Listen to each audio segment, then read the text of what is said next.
فبأي آلاء ربكما تكذبان۔ میرے محترم بھائی اور بہنوں،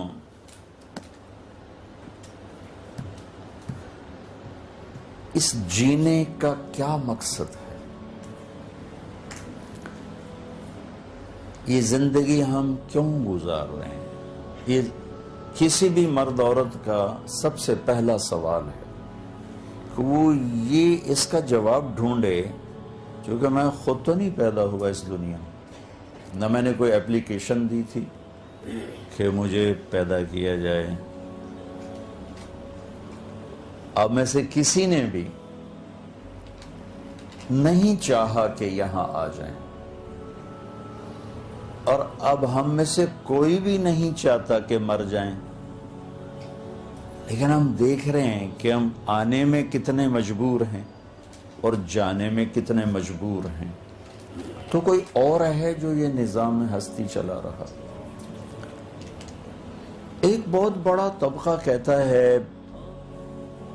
یہ اپنے آپ ہی بنا ہے، اپنے آپ ہی چل رہا ہے۔ اللہ اس کا یوں جواب دیتا ہے، ام خلقوا من غیر شیء ام هم الخالقون، کیا کوئی چیز کسی بنانے والے کے بغیر بن سکتی ہے؟ تو تم بنانے والے کے بغیر کیسے بنے؟ تمہارا بنانے والا کوئی نہیں ہے، اس کو اپنی عقل سے تو سوچو کہ ہر چیز یہ کس نے بنائی، یہ کہاں سے لی، یہ کہاں بنی ہے؟ ہر جگہ تمہارا پہلا سوال ہوتا ہے۔ تو یہ پھیلا ہوا آسمان اور یہ بچھا ہوا زمین کا فرش اور یہ تاروں بھری رات، یہ جھلملاتے مسکراتے ستارے، یہ اپنی چاندنی کو بکھیرتا ہوا چاند، اور یہ زمین کو گرماتا ہوا سورج،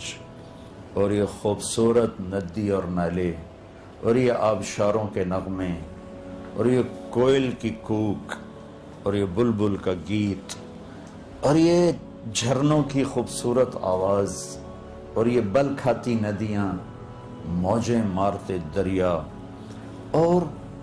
گہرے بپھرتے اچھلتے ابھرتے سمندر، اور یہ خوبصورت بادل، اور یہ بارش کا قطرہ قطرہ برسنا،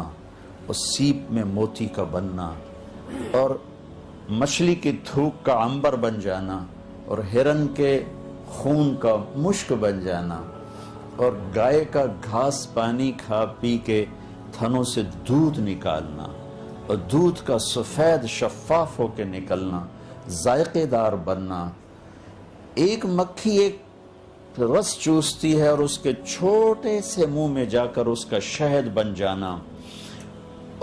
ایک پانی کا قطرہ مکھی کے منہ میں جاتا ہے وہ شہد بنتا ہے، سانپ کے منہ میں جاتا ہے وہ زہر بنتا ہے، ریشم کے کیڑے کے منہ میں جاتا ہے وہ ریشم بنتا ہے، وہ گائے کے منہ میں جاتا ہے وہ دودھ بنتا ہے، وہ درخت کی جڑ میں جاتا ہے تو پھلدار پھولدار وہ درخت بنتا ہے۔ یہ کیا خود بخود ہے؟ نہیں، ذالکم اللہ ربکم الحق فماذا بعد الحق الا الضلال فانا تصرفون،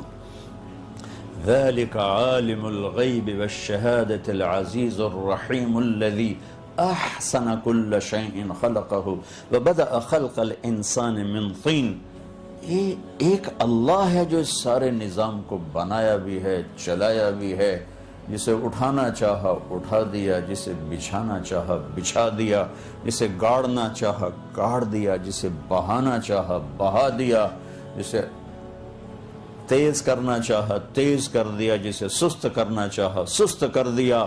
جہاں اندھیرے چاہے وہاں کالی چادر تان دی، جہاں اجالے چاہے وہاں سفید چادر تان دی، جہاں پانی برسانا چاہا برسا دیا، جہاں صحرا بنانا چاہے بنا دیے، جہاں پہاڑ گاڑنا چاہے گاڑ دیے، ان فی خلق السماوات والارض واختلاف اللیل والنہار والفلک التي تجری فی البحر بما ينفع الناس وما انزل اللہ من السماء من ماء فاحیا به الارض بعد موتها وبث فيها من كل دابة وتصریف الرياح والسحاب المسخر بین السماء والارض لآیات لقوم یعقلون. ایک ایک چیز کو اللہ کا ایتویک کوئی بنا لے کوئی اب بھی بن گیا.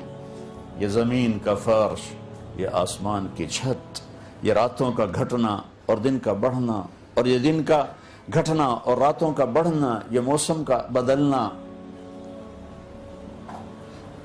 سمندروں میں بحری جہازوں کا چلنا، تمہارے سامان تجارت، تمہاری تجارت قائم ہی سمندر سے ہے. سمندر نہ ہوتے دنیا میں تجارت نہیں ہو سکتی تھی. آسمان سے پانی کا اللہ کا برسانا، سرسبز پھول پھل غلے اگانا، جانوروں کے پیٹ میں تمہارے پیٹ میں اس پانی کو پہنچانا، اور ہواؤں کا ہیر پھیر، موسم کا عدل بدل، زمین آسمان کے درمیان بادلوں کا آنا اور جانا. کیا یہ سب کچھ نہیں بتاتا کہ کوئی ہے؟ وہ اللہ ہے. اللہ